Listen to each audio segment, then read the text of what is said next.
ಎಲ್ಲರಿಗೂ ನಮಸ್ಕಾರ. ಥಟ್ ಅಂತ ಹೇಳಿ ಕ್ವಿಜ್ ಕಾರ್ಯಕ್ರಮಕ್ಕೆ ತಮಗೆಲ್ಲ ಸ್ವಾಗತ. ಪವಾಡ ಅಂದರೆ ಏನು? ಹೇಗಿರುತ್ತೆ? ಬೆಳಗಿನ ಹೊತ್ತು ಸೂರ್ಯೋದಯ ಆಗೋದಕ್ಕೆ ಇನ್ನೂ 1-2 ಗಂಟೆಗಳಿವೆ. ಸುತ್ತಮುತ್ತಲ ಹಳ್ಳಿಯ ಜನ ಎತ್ತಿನ ಗಾಡಿಯನ್ನು ಕಟ್ಟಿಕೊಂಡು ಗುಂಪು ಗುಂಪಾಗಿ ಬಂದು ಒಟ್ಟಿಗೆ ಸೇರಿ ಇಡೀ ಮೈತುಂಬ ಬರೀ ಕಣ್ಣುಗಳು ಮಾತ್ರ ಕಾಣೋ ಹಾಗೆ ಕಂಬಳಿಯನ್ನು ಮತ್ತೊಂದನ್ನು ಸುತ್ತುಕೊಂಡು ಓರ್ವ ಮಹಾನುಭಾವರ ಭಾಷಣವನ್ನು ಕೇಳೋದಕ್ಕೆ ಸೇರ್ತಾರೆ ಅಂದರೆ ಅದು ಪವಾಡ ಅಲ್ಲದೆ ಮತ್ತೇನು. ಆ ಮಹಾನುಭಾವ ಮತ್ಯಾರೂ ಅಲ್ಲ, ಸ್ವಾಮಿ ಸಿದ್ದೇಶ್ವರರು. ಮಕ್ಕಳಿಗಾಗಿ ಸ್ವಾಮಿ ಸಿದ್ದೇಶ್ವರರ ಕಥೆಗಳು ಸೊಗಸಾದ ಕೃತಿ. ನಿರೂಪಿಸಿದ್ದಾರೆ ರೋಹಿತ್ ಚಕ್ರತೀರ್ಥ ಅವರು. ಯಾರು ಈ ಸಿದ್ದೇಶ್ವರ ಸ್ವಾಮೀಜಿ ಅನ್ನೋ ಒಂದು ಪ್ರಶ್ನೆ ಬರಬಹುದು ಕೆಲವರಿಗೆ. ವಿಜಯಪುರದಲ್ಲಿ ಓರ್ವ ಸಾಮಾನ್ಯ ರೈತಾಪಿ ಕುಟುಂಬ. ಆ ಕುಟುಂಬದಲ್ಲಿ ಹುಡ್ತಾನೆ ಒಬ್ಬ ಹುಡುಗ. ಚಿಕ್ಕ ವಯಸ್ಸಲ್ಲೇ ಧ್ಯಾನದಲ್ಲಿ ಆಸಕ್ತಿ, ಅಧ್ಯಾತ್ಮದಲ್ಲಿ ಆಸಕ್ತಿ ಆ ವಯಸ್ಸಲ್ಲೇ ಬಂದದ್ದನ್ನು ನೋಡಿ ಜ್ಞಾನಯೋಗಾಶ್ರಮದ ಸಂಸ್ಥಾಪಕರಾಗಿರ್ತಕ್ಕಂಥ ವೇದಾಂತ ಕೇಸರಿ ಮಲ್ಲಿಕಾರ್ಜುನ ಶಿವಯೋಗಿ ಮಹಾಸ್ವಾಮಿಗಳು ಅವರನ್ನು ಗುರುತಿಸಿ ಆ ಹುಡುಗನನ್ನು ಕರೆಸಿ ಅಗತ್ಯವಾದ ಎಲ್ಲ ವಿದ್ಯಾಭ್ಯಾಸವನ್ನು ಆತನಿಗೆ ಕೊಡಿಸಿ ಆನಂತರ ಸಿದ್ಧಗೊಂಡ ಅನ್ನೋ ಹೆಸರಿನ ಆ ಹುಡುಗನಿಗೆ ಸಿದ್ದೇಶ್ವರ ಅಂತ ನಾಮಕರಣವನ್ನು ಮಾಡ್ತಾರೆ. ಆ ಯುವಕ ಸನ್ಯಾಸವನ್ನು ಸ್ವೀಕರಿಸ್ತಾನೆ. ಆದರೆ ಯಾವತ್ತೂ ಕಾವಿ ಉಡಲಿಲ್ಲ, ಯಾವತ್ತೂ ಮಠವನ್ನು ಕಟ್ಟಲಿಲ್ಲ, ಯಾವತ್ತೂ ಭಕ್ತರನ್ನು ಬೆಳೆಸೋಕೆ ಹೋಗಲಿಲ್ಲ, ಒಂದೇ ಒಂದು ರೂಪಾಯಿಯನ್ನು ಮುಟ್ಟಲಿಲ್ಲ. ತಾವು ಹಾಕಿಕೊಳ್ಳುವಂಥ ಸರಳವಾದ ಬಿಳಿ ಬಟ್ಟೆಯ ಖಾದಿ ಉಡುಪು ಏನಿದೆ ಅದಕ್ಕೆ ಜೇಬೇ ಇರಲಿಲ್ಲ. ಹಾಗಾಗಿ ಅವರು ಯಾರಿಂದಲೂ ಏನನ್ನೂ ಸ್ವೀಕರಿಸಲಿಲ್ಲ. ಸ್ವೀಕರಿಸಿದ್ದು ಅಂದರೆ ಯಾರಾದರೂ ಕೊಟ್ಟಂಥ ಒಂದಷ್ಟು ಒಳ್ಳೆಯ ಪುಸ್ತಕಗಳನ್ನು ಬಿಟ್ಟು ಮತ್ತೇನೂ ಸ್ವೀಕರಿಸಿದವರಲ್ಲ ಸಿದ್ದೇಶ್ವರ ಸ್ವಾಮೀಜಿಗಳು. ಅವರು ಮಕ್ಕಳಿಗಾಗಿ ಕಥೆಗಳನ್ನು, ದೊಡ್ಡವರಿಗಾಗಿ ಕಥೆಗಳನ್ನು ಹೇಳ್ತಾ ಹೋಗ್ತಾರೆ. ಕಥೆಗಳು ಅಂದರೆ ಪುರಾಣದ ಕಥೆಗಳ ಹಾಗೆ ಭಾವಿಸಬೇಕಾಗಿಲ್ಲ. ವಿಜ್ಞಾನದ ಬಗ್ಗೆ ಹೇಳ್ತಾರೆ. E=mc² ಅಂದರೆ ಏನು? ಐನ್ಸ್ಟೈನ್ ಅಂದರೆ ಯಾರು? ಗುರುತ್ವಾಕರ್ಷಣ ನಿಯಮ ಅಂದ್ರೇನು? ಪೈಥಾಗರಸ್ ಥಿಯರಮ್ ಅಂದರೆ ಏನು? ವಿಮಾನ ಹೇಗೆ ಹಾರಾಟ ಆಗುತ್ತೆ? ಹೀಗೆ ತಾವು ತಮ್ಮ ಜೀವಮಾನದಲ್ಲಿ ಕಲಿತಂಥ ಯಾವುದೇ ವಿಚಾರ, ಯಾವುದೇ ದೇಶದ ವಿಚಾರ, ಯಾವುದೇ ಧರ್ಮದ ವಿಚಾರ, ಯಾವುದೇ ಆಗಲಿ ಎಷ್ಟು ಸರಳವಾಗಿ ಹೇಳ್ತಾರೆ ಅಂದರೆ ಒಬ್ಬರೂ ಸಹ ತೂಕಡಿಸದೆ, ಕಣ್ಣು ಮುಚ್ಚದೆ, ಆಕಳಿಸದೆ ಅಷ್ಟು ಗಮನವಿಟ್ಟು ಕೇಳ್ತಾರೆ. ಸದ್ದಿಲ್ಲದ ಹಾಗೆ ಬರ್ತಾರೆ, ಸೇರ್ತಾರೆ, ಕೇಳ್ತಾರೆ. ಹಾಗೆಯೇ ಸದ್ದಿಲ್ಲದ ಹಾಗೆ 7 ಗಂಟೆ ಆಗ್ತಾ ಇದ್ದ ಹಾಗೆ ಹೇಗೆ ಕರಗಿ ಹೋಗ್ತಾರೋ ಆ ಜನಸಮೂಹ ಕಣ್ಣಾರೆ ಕಂಡಿದ್ದೇನೆ. ಹಾಗಾಗಿ ಪವಾಡ ಅಂದರೆ ಏನು ಅಂತ ಹೇಳಿದ್ರೆ ಸಿದ್ದೇಶ್ವರ ಸ್ವಾಮೀಜಿಗಳು. ಪವಾಡ ಈಗಲೂ ನಡೆಯುತ್ತಾ ಅಂದರೆ ಸಿದ್ದೇಶ್ವರ ಸ್ವಾಮೀಜಿಗಳ ತರಹದ ಜನ ಇದ್ದರೆ ಇವತ್ತೂ ನಡೆಯುತ್ತೆ ಅಂತ ಹೇಳಬಹುದು. ಇರಬಹುದು ನಮ್ಮ ನಡುವೆ, ನಮಗೆ ಗೊತ್ತಿಲ್ಲ ಅಷ್ಟೇ. ಸೊಗಸಾದ ಕೃತಿ. ಮಕ್ಕಳಿಗಾಗಿ ಸ್ವಾಮಿ ಸಿದ್ದೇಶ್ವರರ ಕಥೆಗಳು. 36 ಕಥೆಗಳಿವೆ. ನಿರೂಪಿಸಿದ್ದಾರೆ ರೋಹಿತ್ ಚಕ್ರತೀರ್ಥ ಅವರು. ಈ ಒಂದು ಪುಸ್ತಕವನ್ನು ಮಕ್ಕಳಿಗೆ ಓದೋಕ್ಕೆ ನಾವು ಕೊಡೋಣ ಅಂತ ನಿರ್ಣಯವನ್ನು ಈ ಕ್ಷಣದಲ್ಲಿ ತಗೋತಾ ಕಾರ್ಯಕ್ರಮವನ್ನು ಇದ್ದೇವೆ. ಸ್ಪರ್ಧಿಗಳ ಪರಿಚಯ. ಮೊದಲ ಸ್ಪರ್ಧಿ. ನಮಸ್ಕಾರ, ನನ್ನ ಹೆಸರು ಮಲ್ಲಿಕಾರ್ಜುನ್ GC ಅಂತ. ನಾನು ಬೆಂಗಳೂರು ಮಹಾನಗರ ಸಾರಿಗೆ ಸಂಸ್ಥೆಯಲ್ಲಿ ವರ್ಕ್ ಮಾಡ್ತಾ ಇದ್ದೇನೆ. ನಾನು RR ನಗರ ಬೆಂಗಳೂರಿಂದ ಬಂದಿದ್ದೇನೆ. ನನ್ನ ಹವ್ಯಾಸಗಳು ಕ್ರಿಕೆಟ್ ನೋಡುವುದು. ಸ್ವಾಗತ ಮಲ್ಲಿಕಾರ್ಜುನ್. ನಮಸ್ಕಾರ. ಮುಂದಿನ ಸ್ಪರ್ಧಿ. ನಮಸ್ಕಾರ, ನನ್ನ ಹೆಸರು ಶ್ರೀಪಾದ್. ನಾನು ಪುರೋಹಿತ ವೃತ್ತಿಯನ್ನು ಮಾಡುತ್ತಿದ್ದೇನೆ. ಬೆಂಗಳೂರಿನ RT ನಗರದಿಂದ ಬಂದಿದ್ದೇನೆ. ನನ್ನ ಹವ್ಯಾಸಗಳು ಸಂಗೀತ ಕೇಳುವುದು ಹಾಗೂ ಪ್ರವಾಸವನ್ನು ಮಾಡುವುದು. ಶ್ರೀಪಾದ್ ಅವರಿಗೆ ಸ್ವಾಗತವನ್ನು ಕೋರ್ತಾ ಇದ್ದೇವೆ. ಮೂರನೆಯ ಸ್ಪರ್ಧಿ. ನಮಸ್ಕಾರ, ನನ್ನ ಹೆಸರು ಲೋಕೇಶ್ ಅಂತ. ನಾನು ಮೂಲತಃ ಮಂಡ್ಯದವನು. ಬೆಂಗಳೂರಿನಲ್ಲಿ ವಾಸವಿದ್ದೇನೆ. ಹಾಗೆ ನಾನು ಇನ್ಸ್ಟೆಂಟ್ ಸಂಸ್ಥೆಯಲ್ಲಿ ಕೆಲಸ ಮಾಡುತ್ತಿದ್ದೇನೆ. ಹಾಗೆ ನನ್ನ ಹವ್ಯಾಸಗಳು ಚಿತ್ರಕಲೆ ಬಿಡಿಸುವುದು ಮತ್ತು ಸಂಗೀತ ಕೇಳುವುದು. ಹಾಗೆ ನಾನು ಆರ್ಟಿಸ್ಟ್ ಕೂಡ ಆಗಿ ಕೆಲಸ ನಿರ್ವಹಿಸುತ್ತಿದ್ದೇನೆ. ಲೋಕೇಶ್ ಅವರಿಗೆ ಸ್ವಾಗತವನ್ನು ಕೋರ್ತಾ ಇದ್ದೇವೆ. ಮೂವರು ಸಿದ್ಧವಾಗಿದ್ದರೆ ಕಾರ್ಯಕ್ರಮ ಆರಂಭಿಸೋಣ. ಮೊದಲಿಗೆ ನಿಯಮಗಳನ್ನು ಒಮ್ಮೆ ನೋಡಿಬಿಡೋಣ. ಒಟ್ಟು 10 ಪ್ರಶ್ನೆಗಳು. ಮೊದಲು ಬಜರ್ ಒತ್ತಿದವರಿಗೆ ಉತ್ತರ ನೀಡುವ ಅವಕಾಶ. ಪ್ರತಿ ಸರಿ ಉತ್ತರಕ್ಕೆ ಒಂದು ಪುಸ್ತಕ ಬಹುಮಾನ.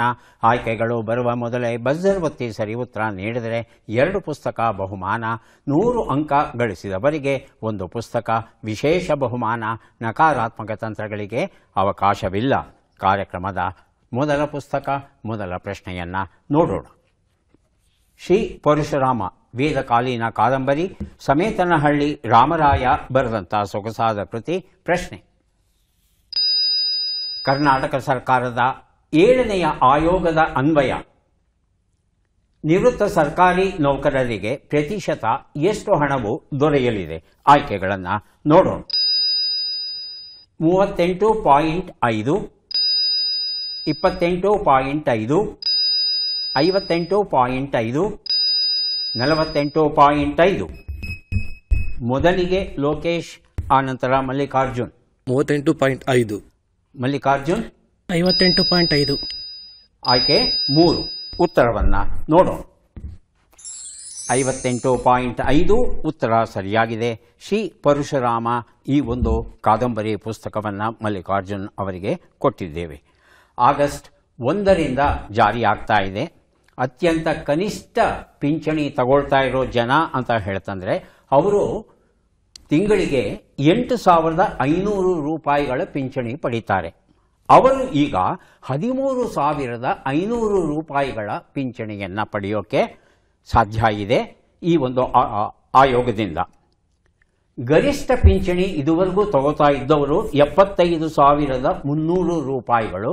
ಅವರು ಇನ್ನು ಮುಂದೆ 1,20,600 ರೂಪಾಯಿಗಳನ್ನು ಪಡೀತಾರಂತೆ. ಹೀಗೆ 7ನೇ ಆಯೋಗದಿಂದ ಸರ್ಕಾರಿ ನೌಕರರಿಗೆ ಹಾಗೂ ನಿವೃತ್ತ ನೌಕರರು ಯಾರಿದ್ದಾರೆ ಅವರಿಗೂ ಸಹ ಈ ಹೆಚ್ಚುವರಿ ಹಣ ದೊರೀತಾ ಇದೆ. ಮುಂದಿನ ಪುಸ್ತಕ ಡಾಕ್ಟರ್ ಕೆ ಶಿವರಾಮ ಕಾರಂತ ಬರೆದಂಥ ಸೊಗಸಾದ ಕೃತಿ ಮೂಕಜ್ಜಿಯ ಕನಸುಗಳು. ಪ್ರಶ್ನೆ: ಪ್ಯಾರಿಸ್ ಒಲಿಂಪಿಕ್ಸ್ ನಡೆಯುತ್ತಿರುವ ಪ್ಯಾರಿಸ್ ನಗರದ ಸೀನ್ ನದಿಯು ಸ್ವಚ್ಛವಾಗಿದೆ ಎನ್ನುವುದಕ್ಕೆ ಪುರಾವೆ ಒದಗಿಸಲು ಯಾರು ಅದರಲ್ಲಿ ಈಜಿದರು? ಆಯ್ಕೆಗಳನ್ನು ನೋಡೋಣ. ಫ್ರಾನ್ಸ್ ಪ್ರಧಾನಿ, ಪ್ಯಾರಿಸ್ ಮೇಯರ್, ಪರಿಸರ ಸಚಿವರು, ಕ್ರೀಡಾ ಸಚಿವರು. ಮೊದಲಿಗೆ ಲೋಕೇಶ್, ಆನಂತರ ಮಲ್ಲಿಕಾರ್ಜುನ್. ಪರಿಸರ ಸಚಿವರು. ಪರಿಸರ ಸಚಿವರು ಆಯ್ಕೆ 3. ಕ್ರೀಡಾ ಸಚಿವರು. ಕ್ರೀಡಾ ಸಚಿವರು ಆಯ್ಕೆ 4. ಉತ್ತರವನ್ನು ನೋಡೋಣ. ಆದರೆ ಸರಿಯಾದ ಉತ್ತರ ಪ್ಯಾರಿಸ್ ಮೇಯರ್ ಆಗಿತ್ತು. ಜಗತ್ತಿನ ಎಲ್ಲ ನದಿಗಳು ಕಲುಷಿತವಾಗಿವೆ. ಪ್ಯಾರಿಸ್ ನದಿಯು ಅದಕ್ಕೆ ವಿನಾಯಿತಿ ಏನೂ ಇಲ್ಲ. ಅತ್ಯಂತ ಯಾಕಂದರೆ ಊರು ನಡುವೆ ಎಲ್ಲ ಕಾಲುವೆಗಳು ಸಾಗುತ್ತೆ, ಅದರದ್ದು ಅಷ್ಟು ಮಲಿನಮಯವಾಗಿತ್ತು. ಆದರೆ ಈಗ ಒಲಿಂಪಿಕ್ಸ್ ನಡೀತಾ ಇದೆಯಲ್ಲ, ಜಲಕ್ರೀಡೆಗಳು ನಡೆಯುತ್ತಲ್ಲ, ಹಾಗಾಗಿ ಸ್ವಚ್ಛಗೊಳಿಸಿದ್ರು.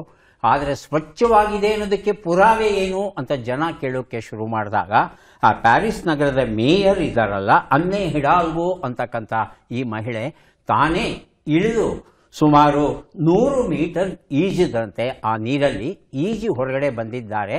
ನಾನು ಚೆನ್ನಾಗಿದ್ದೇನೆ, ನೀರು ಶುದ್ಧವಾಗಿದೆ, ಹಾಗಾಗಿ ದಯವಿಟ್ಟು ನೀವು ಯಾವುದೇ ರೀತಿಯಾದ ಭಯ ಇಟ್ಕೊಳ್ಳದೆ ಸ್ಪರ್ಧೆಯಲ್ಲಿ ಭಾಗವಹಿಸಬಹುದು ಅಂತ ಆಕೆ ಒಂದು ಮಾಹಿತಿಯನ್ನು ಕೊಟ್ಟಿದ್ದಾಳೆ.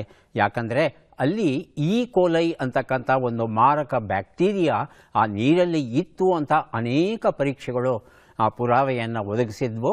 ಈಗ ಚೆನ್ನಾಗಿದೆ ಅನ್ನೋದಕ್ಕೆ ಅನ್ನೆ ಹಿಡಾಲ್ಗೋ ಅವರು ಒಂದು ಪ್ರಾತ್ಯಕ್ಷಿಕೆಯನ್ನೇ ನೀಡಿದ್ದಾರೆ. ಮುಂದಿನ ಪುಸ್ತಕ ವೇದ ಪರಿಚಯ, ಶಂಕರ ಅಜ್ಜಂಪುರ ಬರೆದಿರುವಂಥದ್ದು.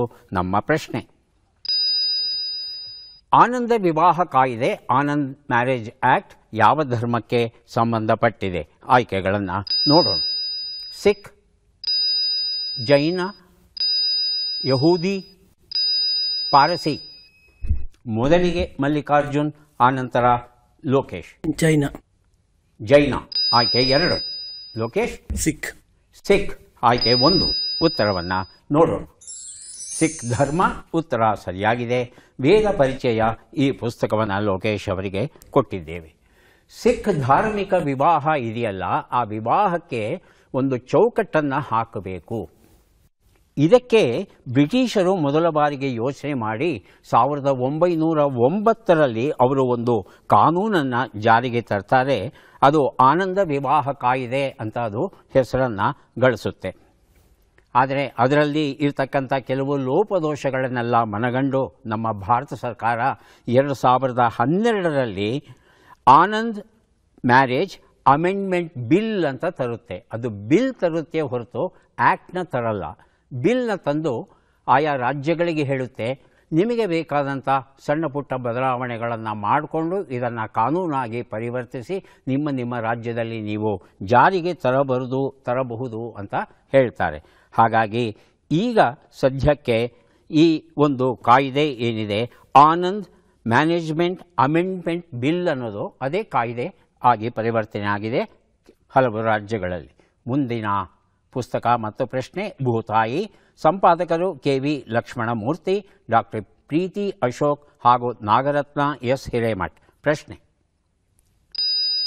ಬಾಳೆಹಣ್ಣಿನ ರುಚಿಯನ್ನು ಕಂಡು ಅದು ಎಲ್ಲಿಯ ಹಣ್ಣೆಂದು ಕರೆದಿದ್ದಾರೆ? ಇದೊಂದು ಕವಿ ಕಲ್ಪನೆಯೋ ವೈಜ್ಞಾನಿಕವೋ ಗೊತ್ತಿಲ್ಲ, ನೀವೇ ಹೇಳಬೇಕು. ಆಯ್ಕೆಗಳನ್ನು ನೋಡೋಣ. ಸ್ವರ್ಗ, ತ್ರಿಶಂಕು, ಅನ್ಯಗ್ರಹ, ನರಕ. ಮೊದಲಿಗೆ ಶ್ರೀಪಾದ್, ಆನಂತರ ಲೋಕೇಶ್. ಸ್ವರ್ಗ. ಲೋಕೇಶ್? ತ್ರಿಶಂಕು. ಉತ್ತರವನ್ನು ನೋಡೋಣ. ಸ್ವರ್ಗ ಉತ್ತರ ಸರಿಯಾಗಿದೆ. ಭೂತಾಯಿ ಈ ಒಂದು ಪುಸ್ತಕವನ್ನು ಅವರಿಗೆ ಕೊಟ್ಟಿದ್ದೇವೆ. ಈ ಬಾಳೆಹಣ್ಣಿನ ವೈಜ್ಞಾನಿಕ ನಾಮಧೇಯ ಏನು ಅಂದರೆ ಮೂಸಾ ಪ್ಯಾರಡೈಸಿಕಾ ಅಂತ. ಪ್ಯಾರಡೈಸಿಕಾ ಅಂದರೆ ಪ್ಯಾರಡೈಸ್, ಸ್ವರ್ಗ. ಈ ಹಣ್ಣಿನ ರುಚಿ ಎಷ್ಟು ಚೆನ್ನಾಗಿದೆ ಅಂದರೆ ಅದು ಸ್ವರ್ಗಕ್ಕೆ ಸಮಾನ. ಆನಂದ ಅಂದರೆ ಸ್ವರ್ಗ ಅಂತ ನಾವೆಲ್ಲ ಏನು ಪರಿಗಣಿಸ್ತೇವೆ, ಹಾಗೆ ಇದರ ರುಚಿ ಸ್ವರ್ಗದಲ್ಲಿ ಇರ್ತಕ್ಕಂಥ ಹಣ್ಣುಗಳ ರುಚಿಗೆ ಸರಿ ಸಮಾನ ಅಂತ ವಿಜ್ಞಾನಿಗಳೇ ತೀರ್ಮಾನಿಸಿ ಇದಕ್ಕೆ ಮೂಸಾ ಪ್ಯಾರಡೈಸಿಕಾ ಅಂತ ನಾಮಕರಣ ಮಾಡಿದ್ದಾರೆ. ಹಾಗಾಗಿ ಇದನ್ನು ಸ್ವರ್ಗದ ಹಣ್ಣು ಅಂತಲೂ ಅನೇಕ ಜನ ನಿಜಕ್ಕೂ ನಂಬಿದ್ದಾರೆ. ಭೂಮಿಯ ಹಣ್ಣೆ ಅಷ್ಟು ಸೊಗಸಾದ ರುಚಿಯನ್ನು ಒಳಗೊಂಡಿದೆ. ಮನುಷ್ಯನಿಗೆ ನಾವಿಲ್ಲಿ ಧನ್ಯವಾದಗಳನ್ನು ಹೇಳಬೇಕಾಗುತ್ತೆ. ಯಾಕಂದರೆ ಕಸಿ ಮಾಡ್ತಾ ಮಾಡ್ತಾ ಮಾಡ್ತಾ ಈ ಕಾಡು ಬಾಳೆಹಣ್ಣು ನೀವೇನಾದರೂ ನೋಡಿಬಿಟ್ರೆ ಅಷ್ಟೇ, ಇಷ್ಟಿದಪ್ಪ ಬೀಜಗಳಿರುತ್ತೆ ಅದರೊಳಗೆ. ಮಂಗನೂ ಸಹ ಮುಟ್ಟೋದಿಲ್ಲ. ಇನ್ನು ಮನುಷ್ಯರು ಮುಟ್ಟೋ ಸಾಧ್ಯತೆ ಬಹಳ ಕಡಿಮೆ. ಅದನ್ನು ನಾವು ಕಸಿಗೊಳಿಸಿ ಇಷ್ಟು ರುಚಿಯಾದ ಹಣ್ಣುಗಳನ್ನು ಮಾಡಿದ್ದೇವೆ. ಡಾಲರ್ ಸೊಸೆ ಸುಧಾಮೂರ್ತಿ ಬರೆದಿರುವಂಥದ್ದು ನಮ್ಮ ಪ್ರಶ್ನೆ.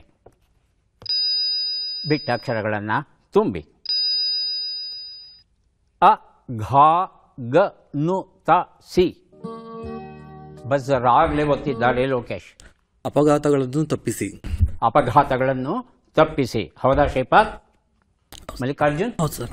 ಸರಿಗಿದೆಯಾ? ಸರಿ. ಉತ್ತರವನ್ನು ನೋಡೋಣ. ಅಪಘಾತಗಳನ್ನು ತಪ್ಪಿಸಿ ಉತ್ತರ ಸರಿಯಾಗಿದೆ. ಡಾಲರ್ ಸೊಸೆ ಈ ಒಂದು ಪುಸ್ತಕವನ್ನು ಲೋಕೇಶ್ ಅವರಿಗೆ ಕೊಟ್ಟಿದ್ದೇವೆ. ಮುಂದಿನ ಪುಸ್ತಕ ಬೆಟಗೇರಿ ಕೃಷ್ಣ ಶರ್ಮಾ ಜೀವನ ಪರಿಚಯ. SV ಶ್ರೀನಿವಾಸರಾವ್ ಬರೆದಿರುವಂಥದ್ದು. ಪ್ರಶ್ನೆ: ಈ ಕೆಳಗಿನ ಲೆಕ್ಕಗಳನ್ನು ಪೂರ್ಣಗೊಳಿಸಿ ಉತ್ತರಗಳನ್ನೆಲ್ಲ ಕೂಡಿ ಅಂತಿಮ ಉತ್ತರವನ್ನು ನೀಡಿ. ಲೆಕ್ಕಗಳು ಬಂದಿವೆ. 77 + 57, 92 - 29, 28 × 9, 176 / 8.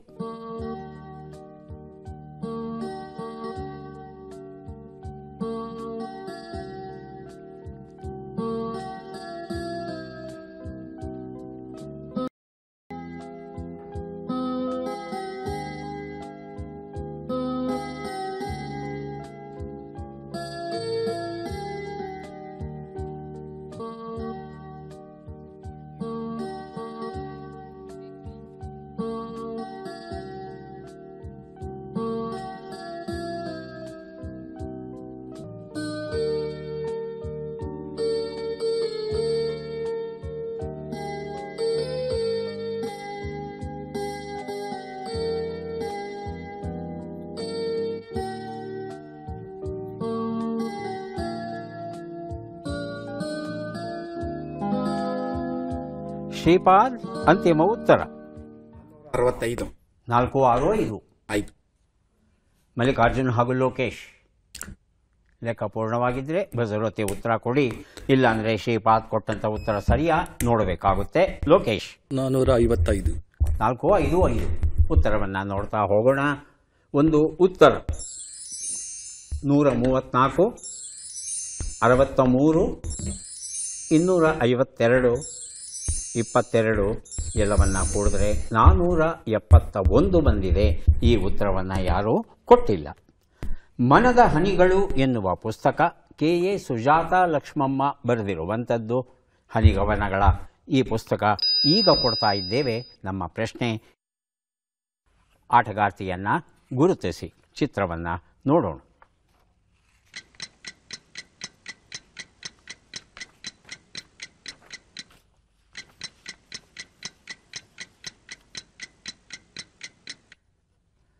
ಆಯ್ಕೆಗಳು: ಸಂಧ್ಯಾ ಅಗರವಾಲ್, ಡಯಾನಾ ಎಡುಲ್ಜಿ, ಶಾಂತಾರಂಗಸ್ವಾಮಿ, ಶುಭಾಂಗಿ ಕುಲಕರ್ಣಿ. ಮೊದಲಿಗೆ ಮಲ್ಲಿಕಾರ್ಜುನ್, ಆನಂತರ ಸಂಧ್ಯಾ ಅಗರ್ವಾಲ್. ಸಂಧ್ಯಾ ಅಗರವಾಲ್ ಆಯ್ಕೆ 1.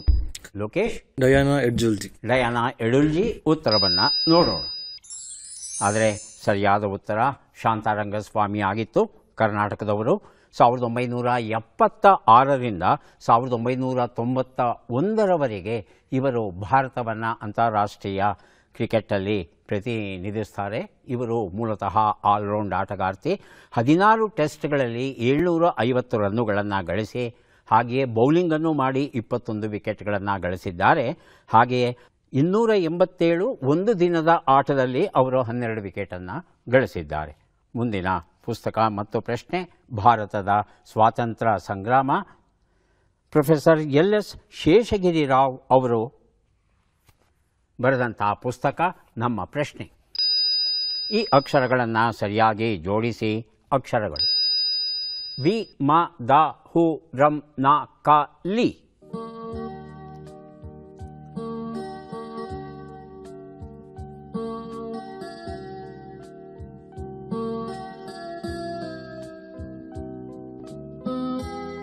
ಹೇಳಿ ಶ್ರೀಪಾದ್.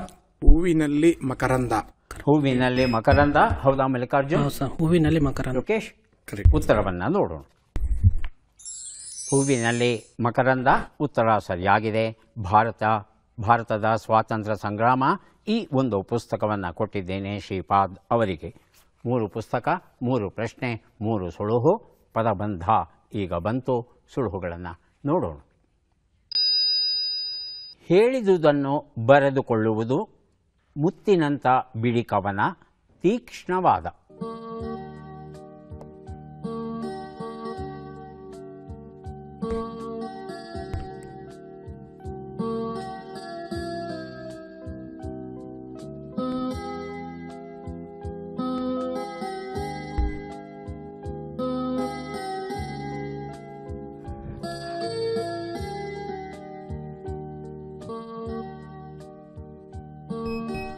ಬರೆದಿರುತ್ತಿದ್ದಾರೆ ಲೋಕೇಶ್. 1 ಉತ್ತರ ಬರೆದುಕೊಳ್ಳುವುದು. ಎಷ್ಟು ಅಕ್ಷರ ಆಯಿತು? ಬರೆದು 3, ಕೊಳ್ಳುವುದು 4, 7 ಅಕ್ಷರ. ಅಲ್ಲಿರೋದು 5. ಶ್ರೀಪಾದ್, ಮಲ್ಲಿಕಾರ್ಜುನ್ 1 ಉತ್ತರ. ಉಕ್ತಲೇಖನ, ಡಿಕ್ಟೇಷನ್ ಅನ್ನೋದನ್ನು ಮರ್ತಿದ್ದೀರಾ ಶಬ್ದ? ಉಕ್ತಲೇಖನ ಅಂತ ಕನ್ನಡದಲ್ಲಿ ಹೇಳ್ತೇವೆ. 2 ಉತ್ತರ. ಯಾರು ಬೇಕಾದರೂ ಬಸವರತಿ ಉತ್ತರ ಕೊಡಿ. ಮುತ್ತಿನಂಥ ಬಿಡಿ ಕವನ ಸಂಸ್ಕೃತದಲ್ಲೂ ಉಂಟು, ಕನ್ನಡದಲ್ಲೂ ಉಂಟು.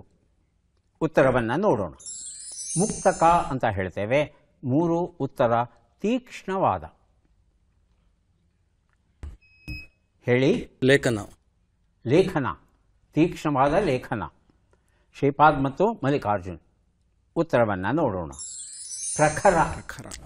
ಸೂರ್ಯನ ಕಿರಣಗಳು ಪ್ರಖರವಾಗಿತ್ತು ಅಂದರೆ ತೀಕ್ಷ್ಣವಾಗಿತ್ತು ಅಂತ ಅರ್ಥ ಬರುತ್ತೆ. ಕೊನೆಯ ಘಟ್ಟ ಚಟ್ಪಟ್ ಚಿನ್ಕುರುಳಿ. 5 ಪ್ರಶ್ನೆಗಳು. ಮಲ್ಲಿಕಾರ್ಜುನ್ ಅವರಿಗೆ ಮೊದಲ ಅವಕಾಶ. ಆರಂಭಿಸಬಹುದಾ? ಮೊದಲ ಪ್ರಶ್ನೆ. ಅಂಕದ ಪರದೆ ಬೀಳು ಎಂಬ ನುಡಿಗಟ್ಟಿನ ಅರ್ಥವೇನು? ಪ್ರಾರಂಭವಾಗು, ಮುಗಿದು ಹೋಗು. ಮುಂದಿನ ಪ್ರಶ್ನೆ. ಕಾವಿ ಬಟ್ಟೆ ಎಂಬ ಅರ್ಥವನ್ನು ಕೊಡುವ ಶಬ್ದ ಯಾವುದು? ಕಷಾಯ, ಕಾಷಾಯ. ಮುಂದಿನ ಪ್ರಶ್ನೆ. ಕೃಷ್ಣನ ಕೌಮುದಕಿ ಗದೆಯು ಮೂಲತಃ ಯಾರಿಗೆ ಸೇರಿತ್ತು? ಅಗ್ನಿ, ವರುಣ? ವರುಣ. ಮುಂದಿನ ಪ್ರಶ್ನೆ. ಈ ಗಾದೆಯನ್ನು ಪೂರ್ಣಗೊಳಿಸಿ. ಕಬ್ಬು ಸಿಹಿಯಾಗಿದೆ ಎಂದು ಅಗೆದು ನೋಡು, ಜಗಿದು ಜಗಿದು ನೋಡು. ಜಗಿದು ನೋಡು. ಮುಂದಿನ ಪ್ರಶ್ನೆ. ಈ ಒಗಟನ್ನು ಬಿಡಿಸಿ. ನಿನ್ನ ಹೊಟ್ಟೆ ಮೇಲೆ ನನ್ನ ಹೊಟ್ಟೆ. ಉತ್ತರವನ್ನು ನೋಡ್ತಾ ಹೋಗೋಣ. 1 ಉತ್ತರ ಅಂಕದ ಪರದೆ ಬೀಳು ಮುಗಿದು ಹೋಗು ಸರಿಯಾಗಿದೆ. 2 ಉತ್ತರ ಕಾವಿ ಬಟ್ಟೆ ಕಾಷಾಯ ಸರಿಯಾಗಿದೆ.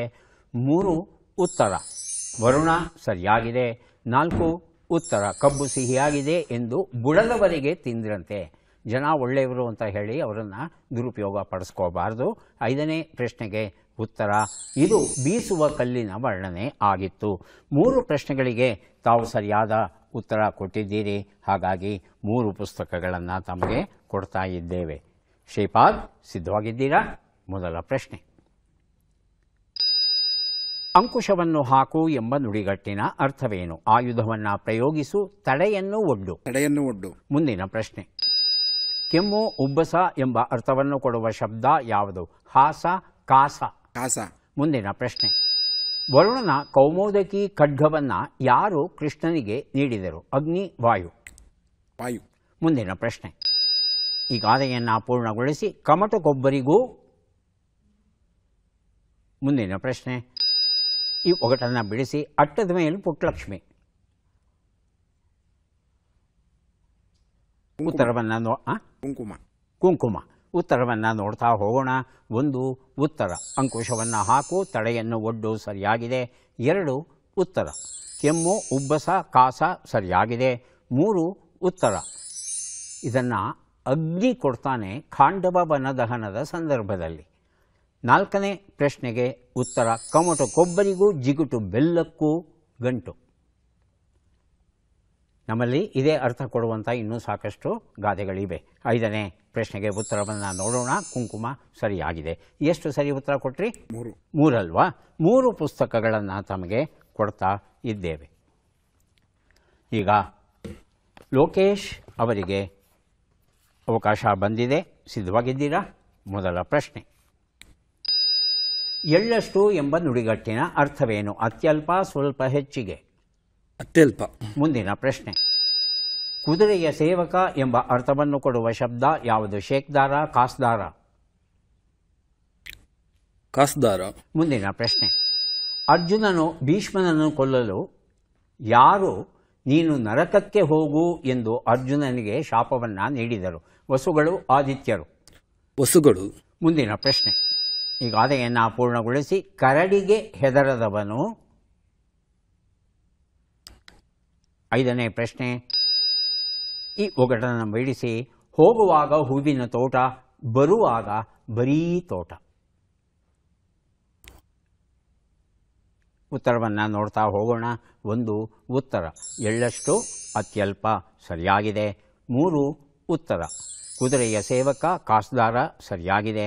3 ಉತ್ತರ ವಸುಗಳು ಸರಿಯಾಗಿದೆ. 4 ಉತ್ತರ ಕರಡಿಗೆ ಹೆದರದವನು ಕರಿಕಂಬಳಿಗೆ ಹೆದರಿಯಾನೆ. 5ನೇ ಪ್ರಶ್ನೆಗೆ ಉತ್ತರ ಇದು ಹತ್ತಿ ತೋಟ. ಹೂವಿನ ತೋಟ ಆದರೆ ಅಲ್ಲೊಂದಿಲ್ಲೊಂದು ಹೂವು ಅಯ್ಯೋ ಹೋಗಲಿ ಬಿಡು ಅಂತ ಹೇಳಿದ್ವಿ. ಆದರೆ ಹತ್ತಿಲಿ ಮಾತ್ರ ಹಾಗಲ್ಲ. ಒಂದೇ ಒಂದು ಹೂವಿದ್ರೂ ಹುಡುಕೊಂಡು ಹೋಗಿ ಅದನ್ನು ಕಿತ್ಕೊಂಡು ಬರ್ತೇವೆ. ಯಾಕಂದರೆ ಹಣವನ್ನು ಕೊಡುತ್ತೆ. ಎಷ್ಟು ಸರಿಯಾಯಿತು? 3 ಪುಸ್ತಕಗಳನ್ನು ತಮಗೆ ಕೊಡ್ತಾ ಇದ್ದೇವೆ. ಈಗ ಯಾರಿಗೆ ಎಷ್ಟು ಪುಸ್ತಕ ಬಂದಿವೆ ಅದು ಕೊಡುವ ಕ್ಷಣ ಬಂತು. ಮಲ್ಲಿಕಾರ್ಜುನ್ GC ಅವರಿಗೆ ಸಿಗುತ್ತಾ ಇದೆ ಒಟ್ಟು 4 ಪುಸ್ತಕಗಳನ್ನು ಸ್ವೀಕರಿಸಿ ಕಾರ್ಯಕ್ರಮದಲ್ಲಿ ಭಾಗಿಯಾಗಿದ್ದಕ್ಕೆ ತಮಗೆ ಧನ್ಯವಾದಗಳನ್ನು ತಿಳಿಸ್ತಾ ಇದ್ದೇವೆ. ಧನ್ಯವಾದಗಳು. ಶ್ರೀಪಾದ್ ಅವರಿಗೆ 5 ಪುಸ್ತಕ ಸ್ವೀಕರಿಸಿ ಅಭಿನಂದನೆಗಳು. ಲೋಕೇಶ್ ಅವರಿಗೆ 5 ಪುಸ್ತಕ ಸ್ವೀಕರಿಸಿ ಅಭಿನಂದನೆಗಳು.